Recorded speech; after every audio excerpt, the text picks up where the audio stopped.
Olá, turminha do sexto ano, tudo bem?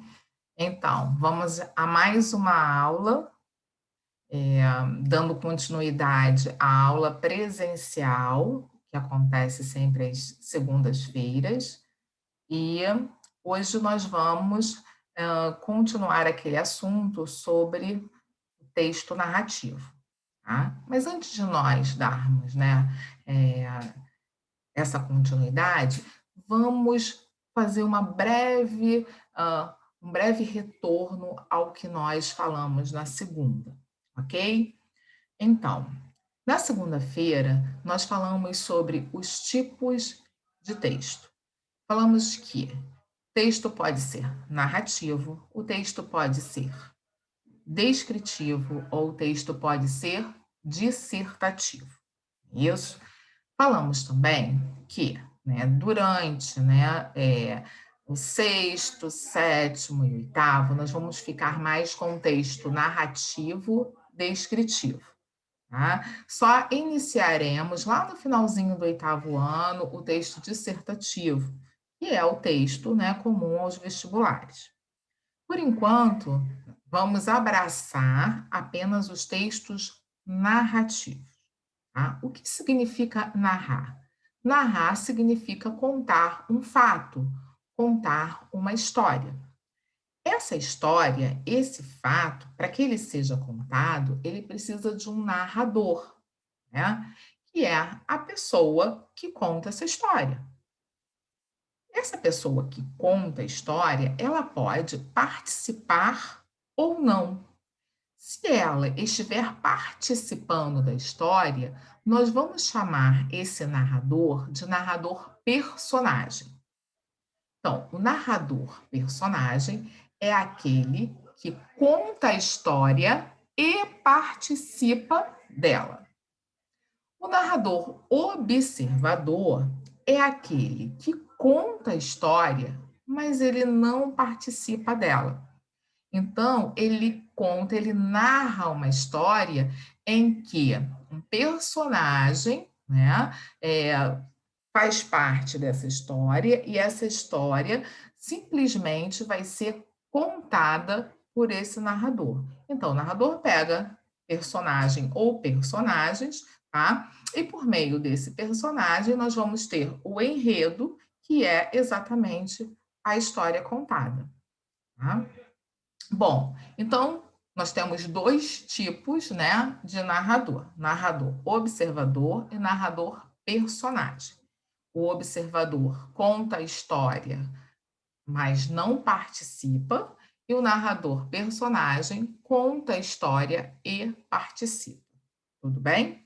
Bom, falamos também, né, que nessa história, tá, nesses fatos contados, narrados, tá, eles precisam ter personagens, tá? E essas personagens, né, elas podem ser as personagens principais, que nós chamamos de protagonista versus antagonista, tá? Ou seja, o protagonista é aquele, né, é o mocinho, e o antagonista é o vilão, é aquele que está sempre atrapalhando o mocinho, né? Que é aquele personagem bom da história, tá? Então, repetindo, os personagens podem ser, né, protagonista, que é o mocinho, e o antagonista, tá? Que é aquele que atrapalha, né, a vida do mocinho, que no caso é o vilão, tá? E nós também temos, tá? Outros tipos também, né? Como os personagens secundários, tá? Os personagens secundários são aqueles que são os ajudantes, né? São aqueles que auxiliam o enredo, a história, ok? Bom, dando continuidade agora a essa nossa matéria, nós vamos falar da questão do enredo, da questão do tempo, tá? O enredo é a história, tá? E essa história, ela precisa ser apresentada, tá? Que a gente chama aí no primeiro parágrafo, né, de apresentação das personagens, apresentação do tempo, apresentação do espaço Isso tudo você vai iniciar o seu texto, tá? Apresentando para o leitor, né? Sobre qual vai ser a sua história, quais os personagens envolvidos, né? É claro que não dá tempo de você apresentar todos. Por exemplo, se a sua história, né, tiver vários personagens, é claro que na apresentação você não vai conseguir colocar todos os personagens, mas os principais, aqueles que vão participar mais da sua história, eles vão aparecer logo no início do parágrafo. Você também tem que apresentar onde vai acontecer, tá, essa história, se vai ser num parque, se vai ser na praia, se vai ser na casa, de alguém, se vai ser na casa do próprio personagem, ou seja, você vai ter que dizer, apresentar o lugar, inserir o local. E também o tempo, tá? O tempo, assim, se está, né, de dia, noite, madrugada, tá? Se é no século X, Y, não sei qual século, ou se você quiser colocar o ano em que está acontecendo essa história. Mas o indicador de tempo é muito importante para que o leitor possa se situar. Está acontecendo agora, no ano de 2021, aconteceu no ano passado, aconteceu no século passado. Então, é de suma importância que você deixe o leitor a par, tá, daquilo que você vai narrar, da situação, do tempo e do espaço, ok? Então, esse é o seu primeiro parágrafo. Então, é uma breve apresentação de todos esses fatos, né, que eu acabei de explicar. Bom, no segundo parágrafo do seu texto, aí sim, você vai começar a colocar em questão, né, o conflito, né, dos personagens. Aí vai ter o vilão que vai atrapalhar a vida do mocinho, tá? Então você vai começando a problematizar aí a sua história, ok?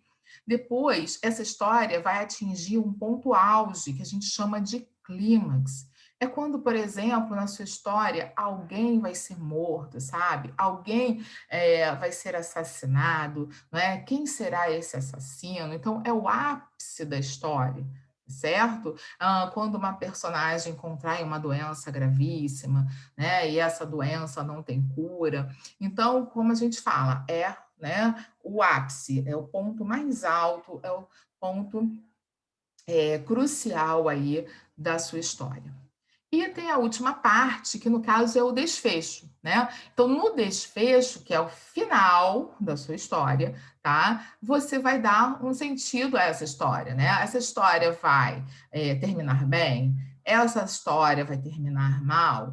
Essa história, todos vão estar felizes para sempre? Ou todos vão ficar bem futuramente? Ou você não vai, né, deixar com que o leitor entenda, né, ou fique nas entrelinhas esse final, poderá ser, né, ser algo positivo, poderá ser negativo, ou seja, o próprio leitor vai escolher esse final.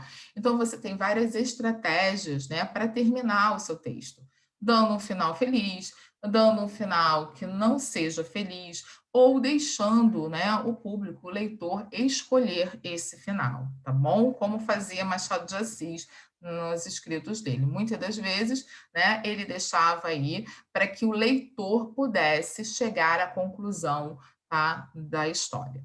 Tudo bem? Bom, então, a partir disso que a gente chama de estrutura, tá? Então, o que eu acabei de falar para vocês é a estrutura do texto narrativo. Então, a gente tem a apresentação, tá? Aí, no desenvolvimento, a gente tem o conflito, depois o clímax e, fechando a história, nós teremos o desfecho. Essas partes compõem, tá, um texto narrativo, ok? Então, por hoje é só, tá? A gente se vê na segunda, né, após o carnaval, e eu deixo para vocês um ótimo final de semana, eu deixo para vocês tudo de bom aí nesse feriado, né? Cuidem-se, tá? E nada de aglomeração, tá bom? Beijos. Tchau, tchau.